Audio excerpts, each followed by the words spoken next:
All right, guys, welcome back to Web3. Thank you all for joining us here today. Again, I'm Jimmy Mondel. That's Jane Herman. We're going to go around the board, starting with Matt. You're going to tell us who you are and what you're doing today. And, of course, Fox and other dog, too. We'll get there. Fox, hey, buddy, how you doing? All right, let's start with Matt. Matt, you start. Who are you? What do you do? Why are you here today? What's going on? Hey, thanks so much for having us. I'm Matt, one of the co-founders of Mona. I'm here with Justin and Alex, the two most incredible people on the planet. Hey, what's up, guys? I'm Justin, one of the co-founders of Mona. Co-founded Mona with Matt and Alex, two of the most incredible people on the planet. No, I'm just stealing what Matt said.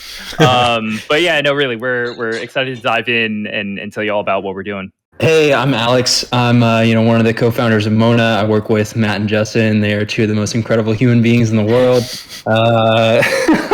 This is Dora. This is Dora, my dog. Hi, Dora. Fox ran away, so I guess he's not too interested in meeting Dora, but one day Dora and Fox could have a play date. Oh, for sure. She'll love that. So I'm super excited to talk about Mona. I actually met Matt at Art Basel and really aligned with the vision, and we've been in talks ever since. So I guess, Matt, will you dive in? Like, what is Mona and why should we care? Great question. Well, Mona is the decentralized kind of open metaverse platform that helps builders create their own world and publish it really, really easily on the blockchain. We're helping incredible 3D builders to come in and build their own corner of the metaverse, like it wired together, and create their own beautiful pieces to build, play, and experience together. I love that. And like, what does that actually look like, right? Can you describe one of your places to us? Sure. Yeah. Think of a virtual world, like very much like game worlds, but more for, virtual architecture spaces, beautiful worlds that are experiential and accessible to multiple users and multiple players all in the same space. Our team is kind of founded in 3D work. Justin is a 3D artist himself. And that was really a lot of the inspiration starting this off was, his work previously at DreamWorks and magically coming in and building incredible worlds that you can dive in right through the browser. Yeah, I think that's a very huge sticking point, right? For a lot of people, barrier to entry is like the biggest thing. And so being able to run in a browser is extremely important, it seems, to the Monaverse. So let's talk about for a moment why, right? Why the Monaverse specifically? Yeah, I mean, I'll jump right in. Look, the metaverse, it's such a huge topic. The reality is that, humans, people, we're spending more and more time in these virtual worlds, in the metaverse. These worlds need to be super high quality. And so we really want to incentive align with the 3D artists that are building these incredible worlds and working at game studios and architecture firms. And the reality is that right now, like artists working at studios are getting cut out of profits and they're spending more time making NFTs, and I think with what we're doing, there's so many things that are intersecting with Web3, metaverse, gaming, art, architecture. We're at like this perfect sort of like intersection there where we're able to help provide the best platform for any 3D creator to build a 3D space, upload it to the web, mint the space as an NFT, which anyone can explore, multiplayer, have a group hang out inside the web browser, and then they're able to actually sell the 3D space if they wanted to. I think it's just going to be so important that as we move forward and spend more and more time in these virtual worlds that we just support those creators that are going to be building them. Yeah, I love that. And I think it really aligns with Dart Studios' mission as well. I think the world is sort of going back to the artist and the creator right now, which is really exciting. And I feel like for so long, most people that wanted to be an artist, you kind of have to starve. So it's like, how do you actually pursue your dreams without starving? And I think, the metaverse is opening doors for people. So I love what you guys are building. And that's why we are huge Mona fans. And like I said, wherever you guys are building, we want to be there. And I think there's a lot of people that once they hear your mission, they'll feel aligned with that. But tell us, so it's great for the builders, but what if you're not a builder? What if you're just someone who wants to enjoy the cool spaces? Like, how can the everyday person access Mona? Yeah, that's a great question. Since it is all accessible in the web browser, anyone can just follow a URL link and jump right into the most beautiful, incredible virtual experience they've ever seen. You don't have to download anything. You don't even need a VR headset to try it out. It's all accessible via the desktop web browser. And what's really exciting is that so many of these spaces, like Alex said, they're not just these virtual gallery spaces, but they are experiences in their own right. You can go in and have a meditative experience, or you can go and view a virtual concert, or you can even have a virtual shopping experience inside of these spaces. And so it's super accessible for anyone to just jump in. It's really easy to control your avatar, customize your avatar with different wearables, and have a group sort of hangout inside of one of these spaces. Yeah, no, I think it brings up a good conversation, right? You're talking about enabling artists who may not have the same sort of access. What sort of protections are in place for artists that want to be participants in the Monaverse? One of the most pertinent questions, if I'm an artist and I want to come to create a Mona space, what happens to my art? Is it mine still? Is it yours? What happens afterwards? Yeah, that's a great question. So all the creators in our platform, they create their art in Blender, Maya, Cinema 4D, whatever their native tooling is, and they can really easily import it into a Mona template and upload it, mint it. At that point, it is on chain, stored decentrally on IPFS. So there is a very, very clear record of who created it, all of the different assets that were included in the creation of the space.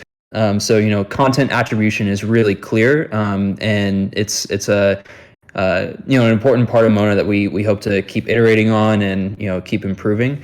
But beyond that, the creator, once they sell this space, they are still recognized as the creator on chain, and we actually pay out royalties for every sale thereafter. So not only are they making revenue off of the sale of their spaces, but they're collecting revenue on every subsequent sale as well. Yeah. So is that sort of like the same way that it's written into like the smart contract? It's kind of like once it's in Mona, you sort of get ownership of that. Exactly. So for people real quickly who may not be familiar, who may be listening for the first time, what is a smart contract? How does it play into Mona? And what can they look forward to as a Mona artist? Great question. Big rabbit hole we could go down. But I think to summarize it, it's essentially just a piece of code that runs on one of these blockchains that everyone universally agrees upon. So for us, for our Mona contracts, we're essentially storing a record of each space on the blockchain, who owns it, where it's being transferred to different owners, how many times it's being sold, things like that. When you think about Web3 crypto, you think about anonymity, right? It just stems from everything being decentralized, right? You don't want to be necessarily tied to your digital presence. You may not. You might want to. And of course, here on your website itself, it says it's important that you guys are taking a different approach here. So why vie for transparency instead? Yeah, and at least from the Mona side, we think it's really important. We see a lot of these projects come up, especially in the Web3 space, with their founders kind of being anonymous, behind a PFP. You don't really know who is behind the project. And we want to be very transparent that what we're building, why we're building it, and who we are. I think as founders, that was really important to us, and especially when building a community, that they know who they're talking to. And that we have their best interests at heart, and we're building it really for the builders out there, for the people who want to come into the spaces. That should be a choice, whether you want to be identified or identifiable based on your name, avatar, etc. That should be up to the choice to the visitors and the builders to disclose who they are. And a lot of our builders, we don't know who they are, or the visitors who come in, we don't know their names, but they go and they experience and have some sort of moving moment inside these spaces. And we're really excited to see the evolution of that. Yeah, I love that. And you asked the why, and you sort of told us that you all came together and built this, but can you tell us how, who thought of the idea? You said you were friends. Was it, did you always want to start a business together and this was the idea that clicked? But tell us the honest truth. We want what really happened. The honest truth. Well, it all started in 1990 when we were born. No, so are you guys all the same age? Matt and I are closer in age. Yeah, we're pretty similar. Matt and I are closer in age. Alex is a couple years off, but yeah, we're all sort of similar in age. Okay, good. A mysterious age you won't share. What? Would you say, Alex? I'm actually a boomer. We don't. We're transparent to an extent, just not our age. No, yeah, I mean, last year, speaking from my perspective of things, as an artist, I was personally very inspired by seeing the ways that Web3 and NFTs are so revolutionary for digital artists specifically, coming from a background working in VFX studios and for, in animation and in AR and VR, typically, you have to work for a studio and, you get an hourly rate or project or day rate or whatever, and then that's it. And you're really cut out of a lot of the profits that are happening. And also, you can't really, you could sell prints as a digital artist, but it definitely was like looked down on. Like it wasn't like you could go and create an original painting that is a digital work. But now, like, here come NFTs, and all of a sudden, a digital artist could create a one-of-one digital work, and that in itself is a very revolutionary idea. And it has enabled so many artists to achieve like this new type of creative and financial freedom. And so that was like very inspiring, I think, for all of us. And it was just in 2021, the three of us, like, we started playing around with this idea of like building this virtual gallery that's accessible over the web browser. And we actually got accepted into the Tachyon Accelerator program, which is run by Consensus and Filecoin Protocol Labs. And through that accelerator program, that they really helped us to take this kernel of an idea to the next level that enabled us to raise a seed round of fundraising and continue to get out there and ship product fast and validate and build this to be this greater metaverse vision. And so it's just been a crazy journey. I know, like, the three of us, like, we all collectively go years back. Matt and I actually went to art school together. We were RAs together. We ran the student government. So, like, we've known each other forever, and he and Alex have known each other forever. And it's just been, I think, like, it's really exciting because I feel like between the three of us, like, we each have a unique piece of the puzzle that we're using to really build this. And it's been really exciting to see us all just like work together in lockstep to achieve this vision.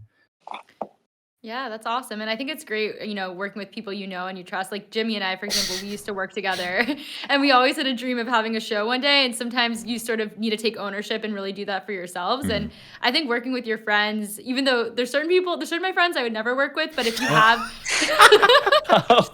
name names. Yeah, exactly. Yeah. But I'm saying, like, if you find good people, I think collaborating with friends is great, especially when you know each other's strengths and weaknesses. So I'm glad you guys found a great team. I really like the direction of it, though. Right? And at the core, it's essentially bringing power back to the people and the creators who can use it the most. And, you mentioned giving builders the opportunity. Let's talk about the competition, right?